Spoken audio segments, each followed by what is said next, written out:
والحمد لله رب العالمين.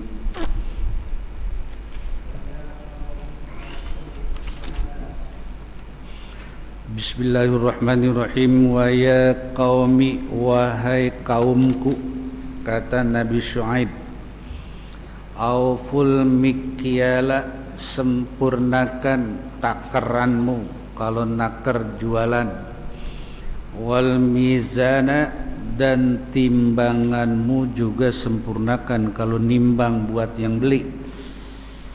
Ai atimmuhuma, yakni sempurnakanlah kedua-duanya, baik takaran maupun timbangan.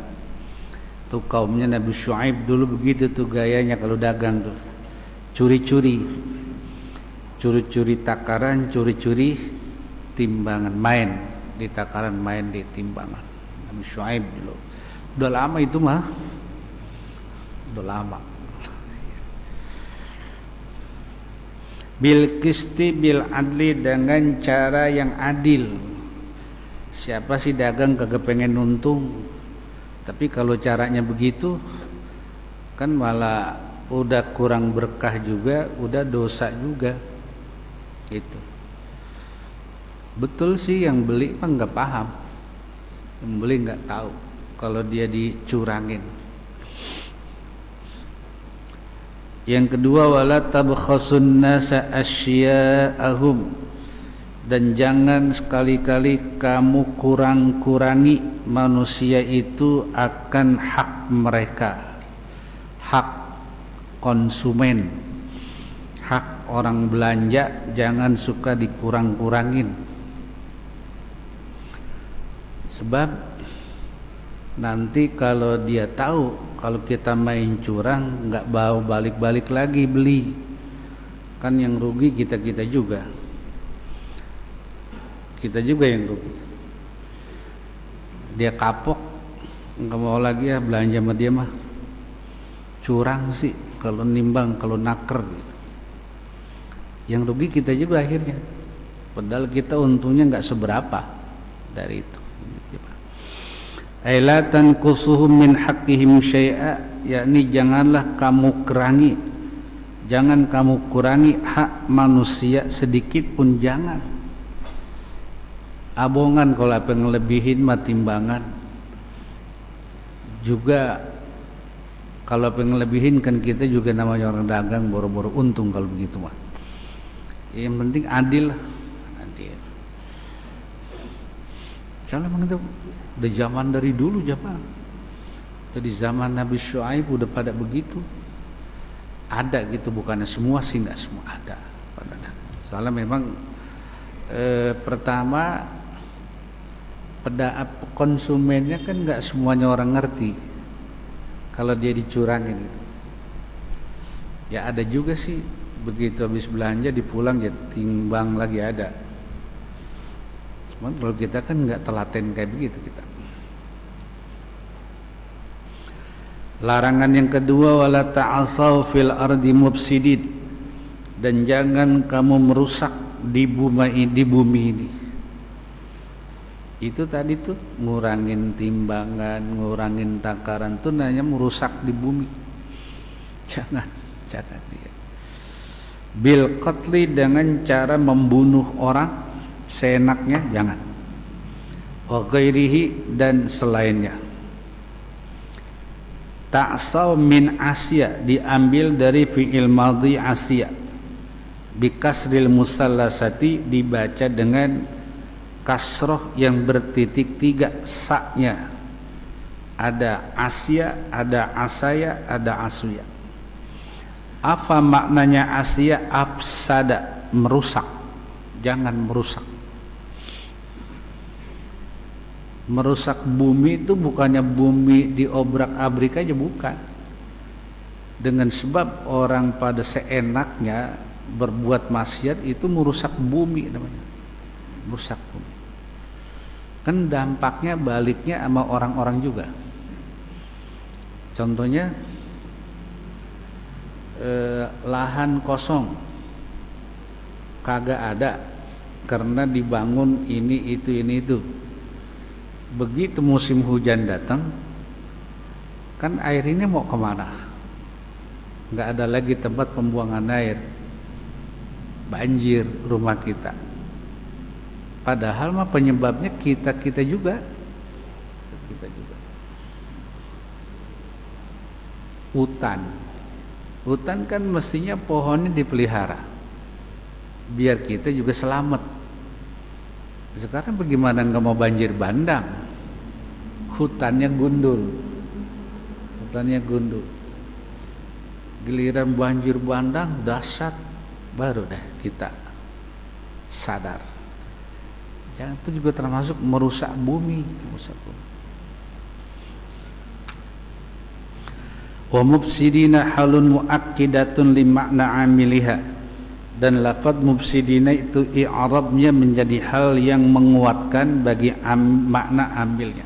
Taksau aja artinya merusak, ditambahin pakai mufsidin. Apa pesan ini? Jangan sekali-kali merusak bumi, gitu. Tegasnya itu begitu. Jangan sekali-kali merusak bumi. Kenapa? Yang susah kamu juga, kata Allah. Yang susah kita juga kalau bumi ini dirusak. Jadi pesan ini wala ta'asaw bil ardi mufsidin ini Allah sampaikan kepada siapapun, Ada saya baca itu tanah tadinya subur. Begitu dibuat uji coba senjata nuklir, itu seumur-umur udah nggak bisa ditanamin apa juga nggak bisa. Ditanamin apa juga nggak bisa, mati lagi. Bayangin kalau tanah sekian ratus hektar pakai buat uji coba senjata nuklir. Ya, yang rugi kita lagi.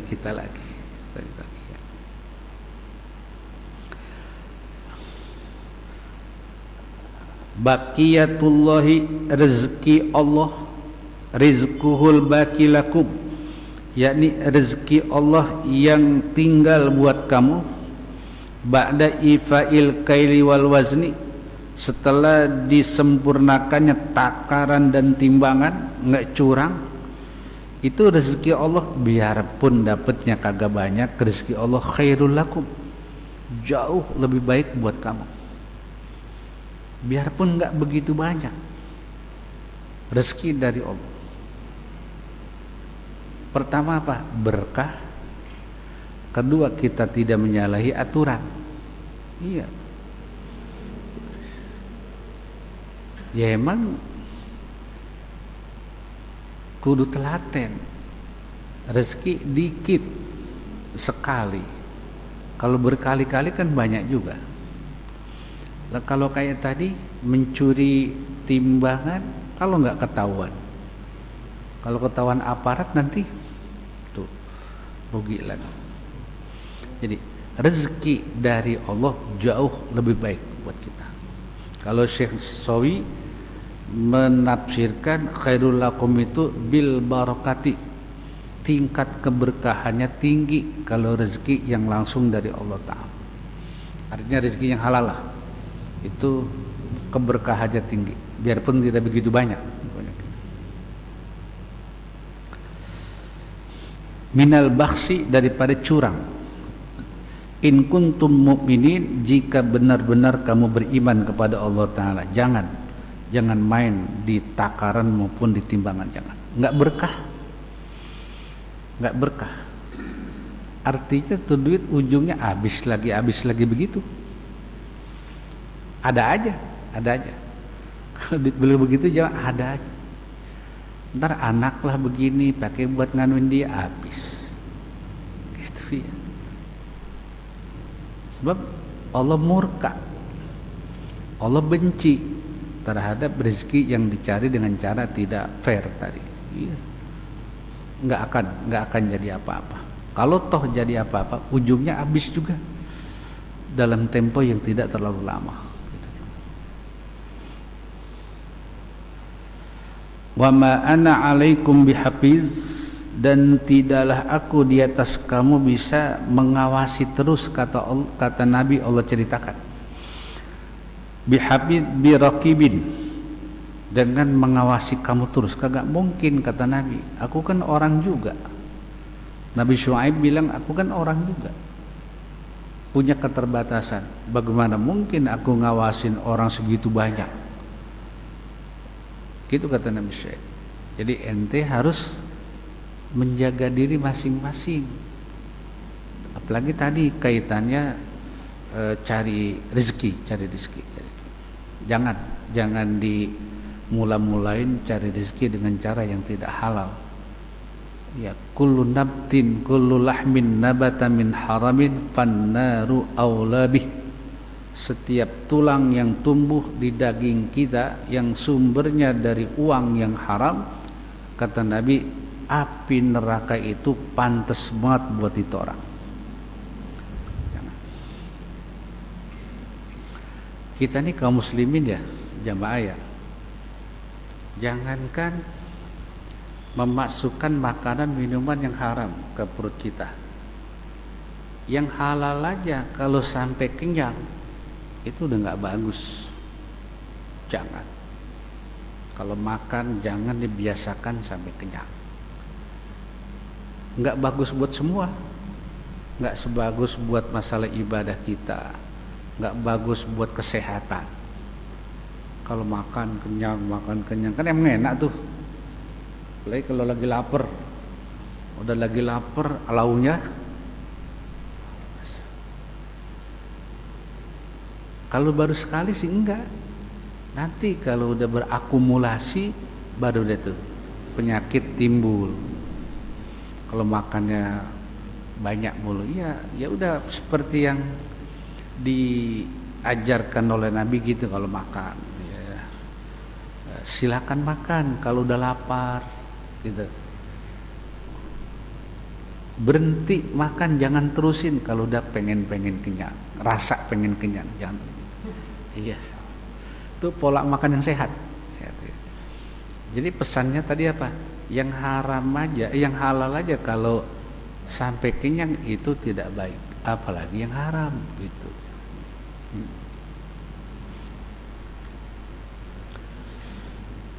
Ujazikum bi a'malikum, kalau aku bisa mengawasi kamu satu orang, aku akan balas kamu sesuai dengan amal-amal perbuatanmu. Innama bu'istu nadhiran, kata Nabi Syuaib, aku ini diutus oleh Allah Ta'ala hanya sebagai nazir, sebagai pengingat. Jangan sampai kamu itu terperosok, aku ingetin. Nazir, ngingetin gitu. Kalau buat ngawasin kamu segitu banyaknya orang, mana mungkin aku, kata Nabi Syuaib. Udah, masing-masing punya kesadaran. Iya, kesadaran. Qalu lahu istihza'an, mereka umatnya Nabi Syuaib berkata kepada Nabi Syuaib istihza'an, sambil mengolok-olok, meledek-ledek. Kan tadi Nabi Syuaib ceramah tabligh kepada umatnya. Nah, umatnya nyeletuk. Apa katanya? Ya Syuaibu, wahai Syuaib, as-salatuka ta'muruka bitaklifin an natruka ma ya'budu aba'una minal asnab. Wahai Nabi Syuaib, apakah salatmu itu memerintahkan kamu dengan membebani bahwa kami harus meninggalkan apa yang pernah disembah oleh bapak-bapak kami daripada berhala? Itu nyautnya begitu umatnya Nabi Syuaib. Syuaib, emang ente mau nyuruh anak nyembah Allah, jangan nyembah berhala? Lah, orang bapak aku aja nyembah berhala kok. Engkong-engkongku nyembah patung. Sekarang ente datang tabligh kemari supaya aku jangan nyembah patung. Yang bener aja ente gitu. Kalau ngomong bahasa sini gitu. Nabi Syuaib. Kan maknanya apa? Kagak mungkin Syuaib aku disuruh nyembah Allah Ta'ala ninggalin nyembah patung. Enggak mungkin itu. Kenapa? Udah kedalon. Nyembah berhalanya udah kedalon, udah turun temurun. Inna wajadna aba'ana kadzalika yaf'alun. Kata Nabi Ibrahim dulunya begitu. Enggak mungkin kami itu nyembah Allah Ta'ala. Orang engkong kami, bapak kami semuanya nyembah berhala kok. Ente anda disuruh nyembah Allah Ta'ala, enggak mungkin. Nah Nabi Syuaib juga begitu. Keyakinan yakin menyembah berhala sudah susah dalam perkara pakai yakin apa yakin kan anda yakin pakai menyembah berhala itu tidak bisa berubah ya Allah. Kalau anak-anak turunannya sih cuma taklid aja, taklid cuma ngikutin babanya aja. Iya, inna wajadna aba'ana kadzalika yaf'al, taklid kan itu. Emang kenapa ente nyembah berhala? Loh bapak kami nyembah berhala? Gitu. Bapak kami nyembah batu? Emang kami harus nyembah apa? Taklid tuh. Cuman taklid batil, kagak bener. Taklid tapi enggak bener. Udah ketahuan bapak nyembah berhala, ngapain ngikut? Iya, ini pakai nih. Kalau bahasa sininya gitu. Ini pakai dong. Emang otak kemana? Tuh, kalau bahasa Betawi tuh. Otak pakai, udah ketahuan babak engkong nyembah berhala, masa ngikut? Jangan dong. Itu namanya taklidul aba. Taklidul aba. Taklid kepada engkong, taklid kepada babak. Cuman taklid batil. Kita juga begitu mestinya Nur. Kalau yang kagak benar masa mau ngikut aja? Jangan dong. Ah, iya. Udah ketahuan kagak bener, masa mau ngikut sih? Hah? Iya, takut. Kita juga ya.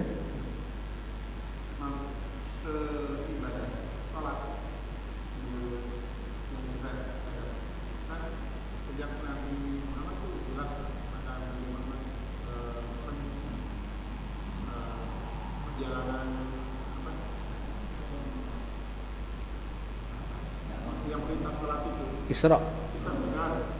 Nah, itu kan jelas bahkan dari puluhan rakaat itu sampai akhirnya sampai 5 waktu. Nah, yang saya pertanyakan, yang saya belum mendapat keterangan, bagaimana cara sholat Nabi sebelum Nabi Muhammad? Ya. Iya, apa sholatnya sama kita? Iya, jadi itu kalau umat-umat Nabi dulu sholat ada, cuman dia sholatnya rakaataini fil ghadat wa rakaataini fil asyi. 2 rakaat pagi, 2 rakaat sore. Udah segitu doang. Pagi 2 rakaat, sore 2 rakaat, udah. Nah, itu umat nabi-nabi dulu begitu. Ya kan kayak Nabi Adam, umatnya nabi, sholatnya subuh doang. Ntar ada nabi lagi syariatnya sholatnya asar doang. Syariat itu mah ajaran masing-masing nabi.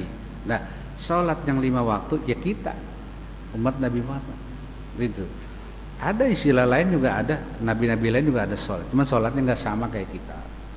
Iya. Kalau kita kan subuh 2, maghrib 3, zuhur, asar, isya 4. Kalau dia enggak, pokoknya 2 rakaat pagi, 2 rakaat sore, udah. Umumnya begitu. Kalau kita ngomongin sholat memang kan udah kuno tuh, syariat qadimah namanya, syariat Allah udah kuno, udah lama banget tuh kalau sholat.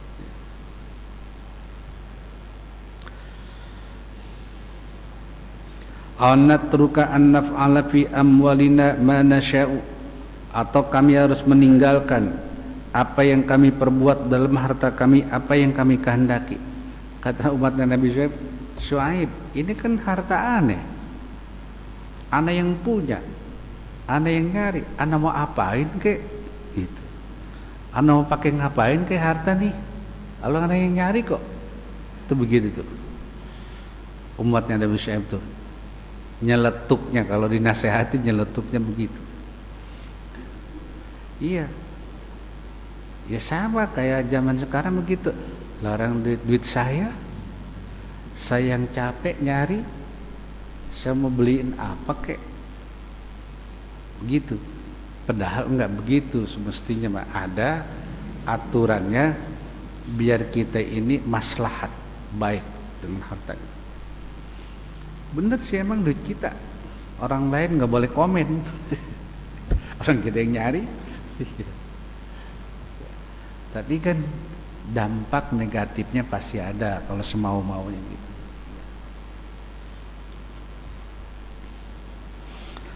Al-makna hada amrun batilun. Maknanya nih ayat ini Syuaib, ente ngajak aneh ibadah kepada Allah, ente bilang harta kami harus digunakan hal yang baik, itu adalah perkara yang kagak bener nih, kata umatnya Nabi Syuaib, batil.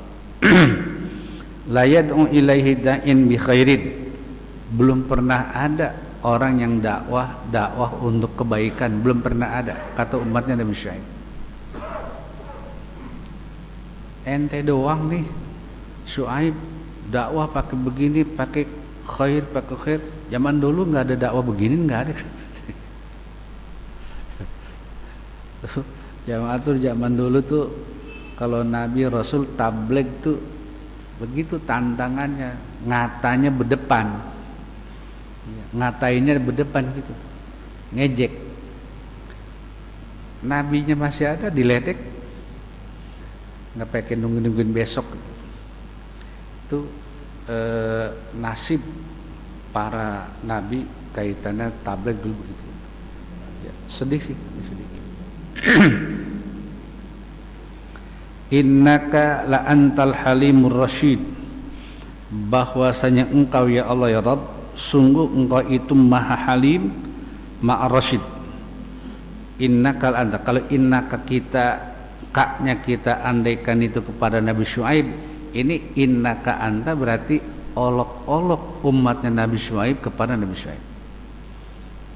Ngeledek itu, ngeledek. Innaka la antal halimur rasyid.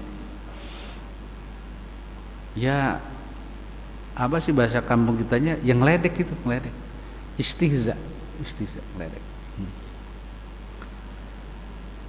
Qala, berkatalah Nabi Syuaib, ya qaumi, wahai kaumku, ara'aitum in kuntu ala bayyinatin min rabbi wa razaqani minhu rizqan hasanan. Wahai kaumku, mohon kasih tahu aku jika adalah aku ada mempunyai bukti itu yang datangnya dari Tuhanku, mukjizat. Wa razaqani, dan yang kedua, kalau Allah mengasih aku rezeki, rizqan hasanan, rezeki yang baik. Rizqan hasanan itu apa? Halalan. Rezeki yang baik, baik maknanya halal. Gitu. Ini Nabi Syuaib nyawatin begitu. Coba deh ente tuh nyari rezeki yang halal. Jangan pakai ngurangin timbangan begitu. Kan haram. Gitu. Kata Nabi Syuaib begitu. Masa iya sih nyari rezeki halal? Kagak bisa. Kagak mungkin orang nyari rezeki yang halal tuh nggak dapat, nggak mungkin, pasti dapat. Cuman susahnya orang-orang itu kalau nyari rezeki maunya banyak mulu, banyak mulu, itu yang jadi nggak kuat godaannya tuh.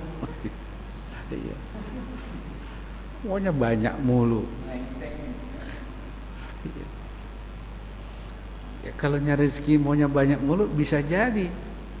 Akhirnya segala macam cara dihalalin. Oke, tadi artinya adalah uang yang didapat dari haram akan masuk dalam golongan lagi dan akan siksa.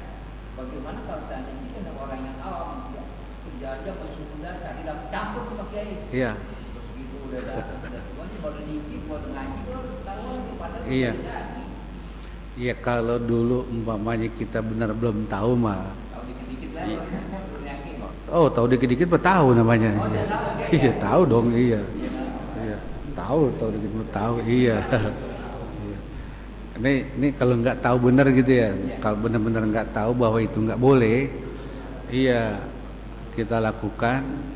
Itu mah nanti apa namanya ya? Rufi al-qalamu an salasi gitu. pulpen Allah nggak dipakai buat nulis kalau emang kita kagak tahu. Iya. Tapi kan kalau barusan Pak Nur bukannya kagak tahu, cuman belum banyak nggak taunya.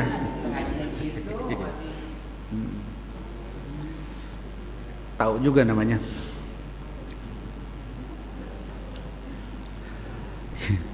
Apa asyubuhu bil haram minal baksi wat tatfifi?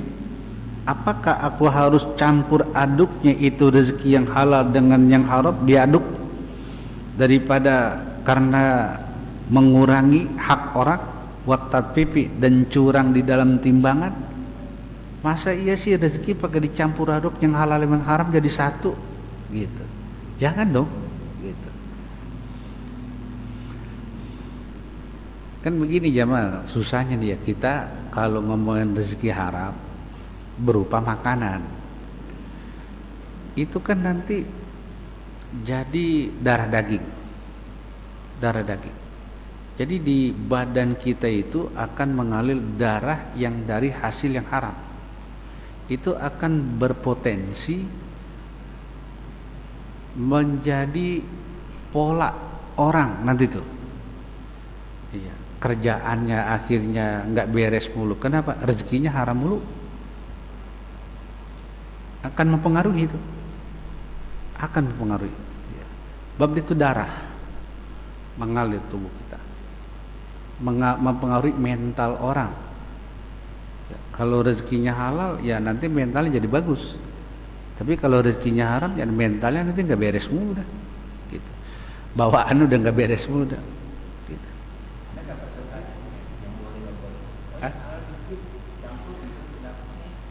Pokoknya kalau haram mau dikit mau banyak sama aja bener. Dicampur juga. Iya, campur juga. Dikit mah nggak apa-apa kali. Oh kagak boleh gitu. Campur juga ada Iya. kita kan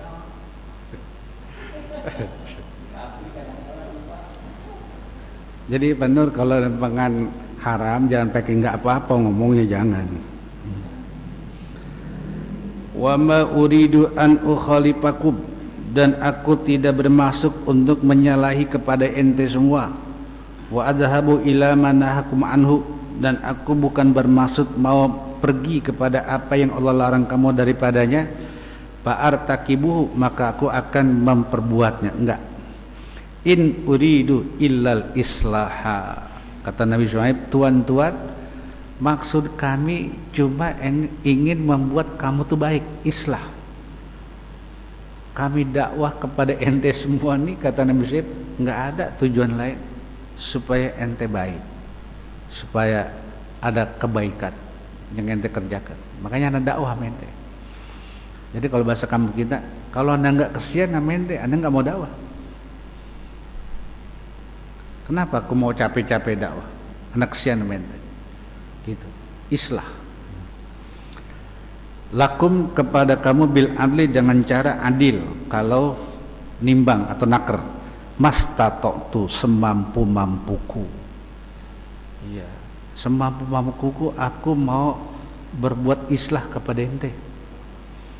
Kalau kepada semua orang aku berbuat islah mungkin nggak bisa, sebab aku orang juga punya keterbatasan sini situ.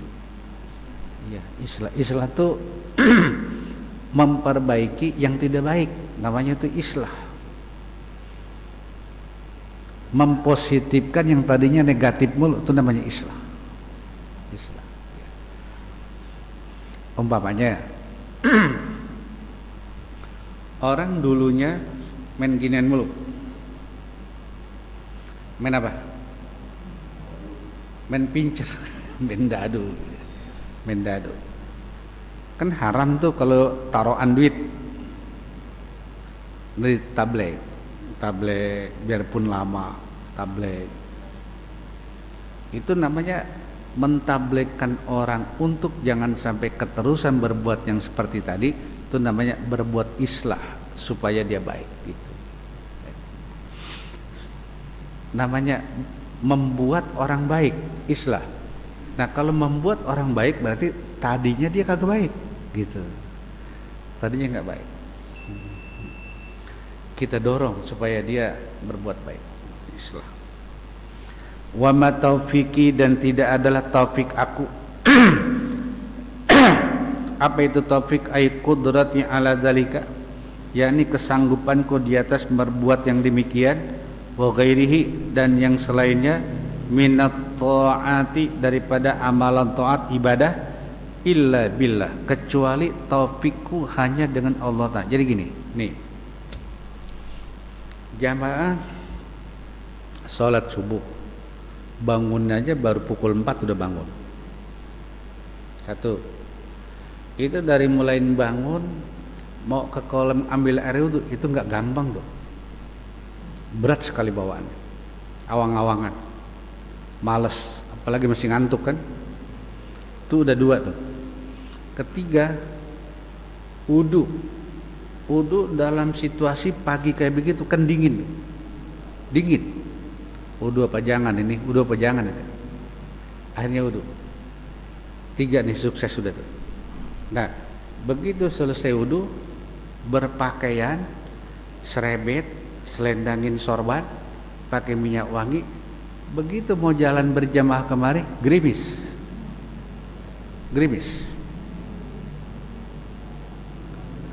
Udah rapih. Iya, udah rapih. Udah dah, hitung-hitungan. Berangkat, kagak, berangkat, kagak, berangkat. Kalau mulainya berangkat.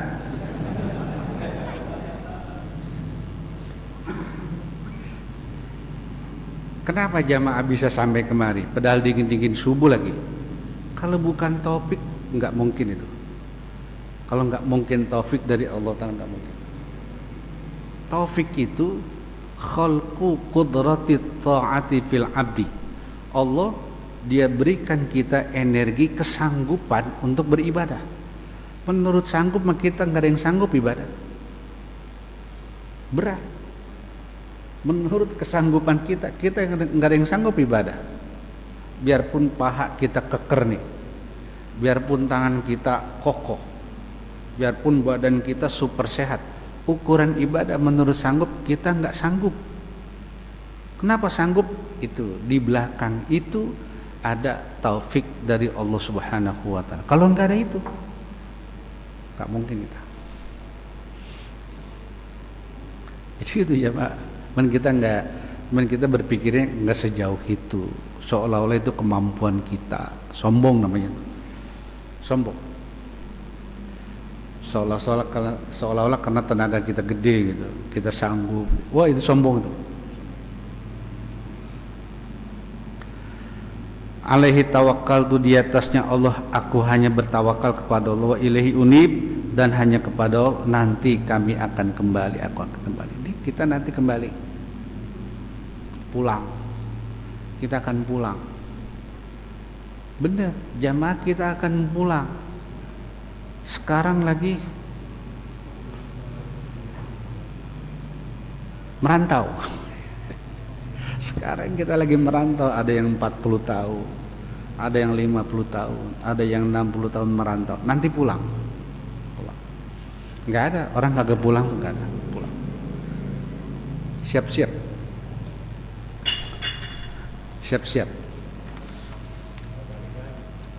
Oh iya. Iya. Kalau udah pulang jangan balik lagi. Ya Allah a'lam bishawab.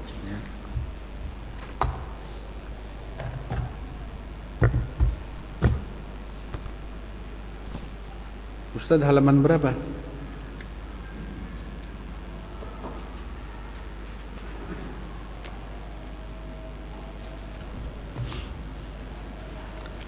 (25) ya, 24.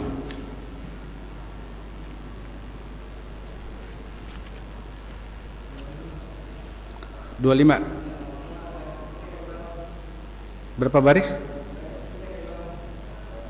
Bismillahirrahmanirrahim. Qala al-muallif rahimahullahu ta'ala wa nafa'ana bihi wa bi'ulumihi wa bikum fid dharain. Amin. Wa qala salawatullahi alaihi, dan bersabda Nabi kita Muhammad sallallahu alaihi wasallam, la tazulu qadama abdin ay min waqfil qiyamati, tidak akan hilang dua tumit hamba Allah nanti daripada berhenti berdiri di depan Allah pada hari kiamat. Hatta yus'ala an khamsin, sehingga itu orang nanti di depan Allah ditanya tentang 5 pertanyaan. La tazulu, pasti itu, pasti. Kita ditanya nanti 5 pertanyaan. Maullah. Apa yang pertama? An umrihi, kita ditanya sama Allah tentang umur kita 60, 70, 80, Allah tanya. Pertanyaannya apa? Bima abnahu, ente punya umur 70 tahun, untuk hal-hal apa aja ente pakai itu umur? Itu pertanyaannya. Selama hidup 70 tahun umur ente dipakai buat ngapain aja gitu deh. Buat ngapain aja. Itu satu. Yang kedua, wa'an syababihi, dan tentang masa mudanya. Allah tanya lagi. Tempo hari ente waktu masih muda jadi pemuda, apaan aja yang ente lakukan? Gitu. Itu 2. Yang ketiga, fima ablahu, masa muda yang ente lalui tempo hari, untuk hal apa saja kau habiskan itu masa muda. Nah itu yang kita lagi judul nih sekarang, masa muda. Allah tanya, selama ente jadi anak muda, kemudaan ente habiskan buat apa aja, ngerjain apa aja. Yang keempat, wa'an malihi, Allah tanya kita tentang harta kita. Harta ente dari mana? Dari mana? Dapetinnya tuh harta begitu banyak dari mana? Jadi kalau harta nanyanya 2 kali, depan belakang Allah tanya. Kalau yang lain Allah tanyanya 1 kali aja. Tapi begitu harta Allah nanyanya 2 kali. Dari mana tuh harta ente dapatkan? Min enak tasabahu, dari mana ente usahakan itu harta?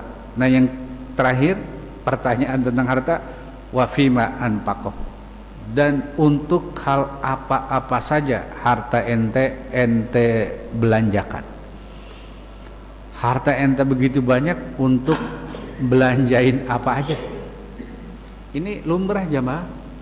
Kalau kita punya harta, pertanyaannya 2, itu lumrah, manusiawi. Sebab faktanya memang begitu. Kalau harta, dari mana sumbernya ente dapat nih? Karena nanti kita jawab tuh, dari ini ya Allah, dari. Nah, kalau itu jawaban udah lulus, pertanyaan kedua, loh harta ente buat beli apa-apa aja? Itu. Ya. Itu nanti kata Nabi, la tazulu qadama abdin. Ini kaki kita, tumit kita tuh belum juga netep, belum juga teteg gitu, berdiri di depan Allah. 5 pertanyaan ini harus kita jawab. Jadi masa muda akan dimintakan pertanggungjawab semua. Bukan hadiah aja. Ada tanggung jawabnya, semudah. Al-hadisah sampai akhir hadis. Wasyababu, dan yang namanya masa muda apa sih itu?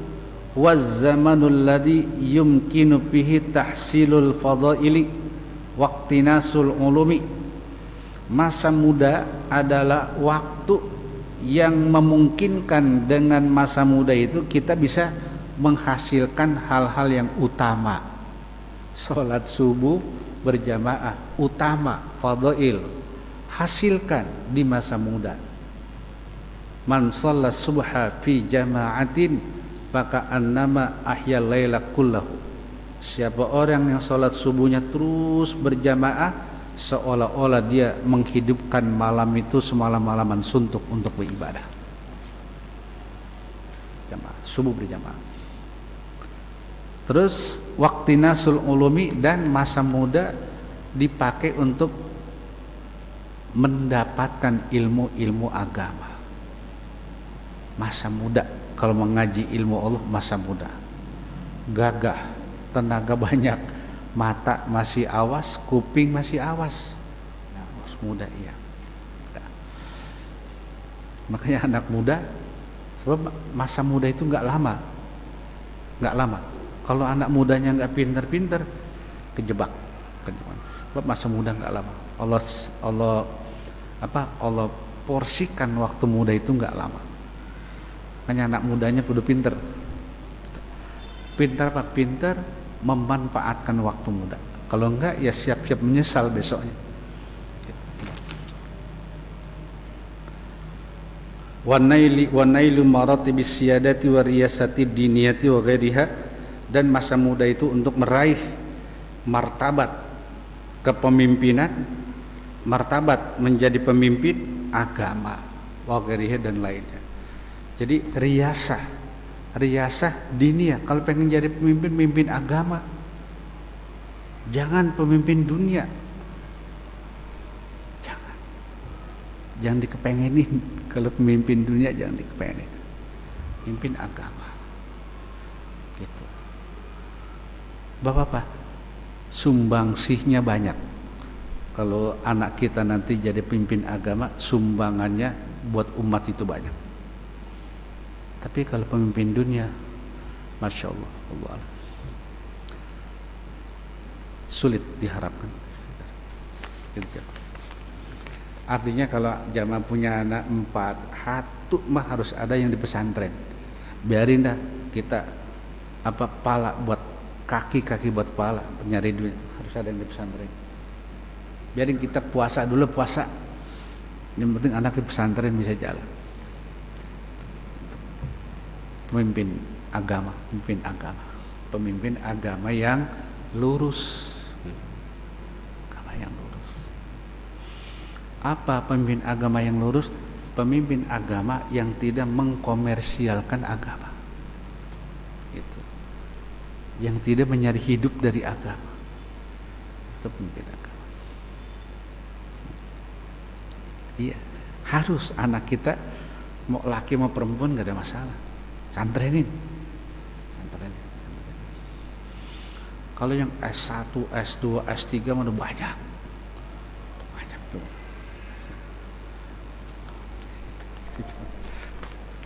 Kalau di anak nggak keburu cucu. Sayang soalnya. Ya jemaah ya, nanti masih ada nih. Nanti baru kita lanjut ya. Hatta qala. Ya Allahu a'lam bissawab. Al-Fatihah. Bismillahirrahmanirrahim.